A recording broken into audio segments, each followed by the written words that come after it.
আসসালামু আলাইকুম গাইস।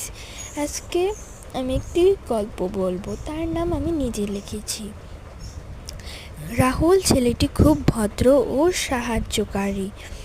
রাহুল বিকেলবেলা মাঠে গেছে তার বন্ধুদের সাথে ফুটবল খেলতে। এমন সময় বৃষ্টি পড়া শুরু হলো। সব বন্ধুরা যার যার বাড়ি ফিরে গেল। রাহুলও বাসায় ফিরে গেল। যেতে যেতে মাগরিবের আজান পড়ে গেল। বাসায় ফিরে বিশ্রাম করলো। তারপর রাহুল পড়তে বসলো। পড়া শেষ করে খাবার খেয়ে ঘুমাতে গেল। সকাল 6টায় ঘুম থেকে উঠে ব্যায়াম করলো। তারপর নাস্তা খেয়ে স্কুলে চলে গেল।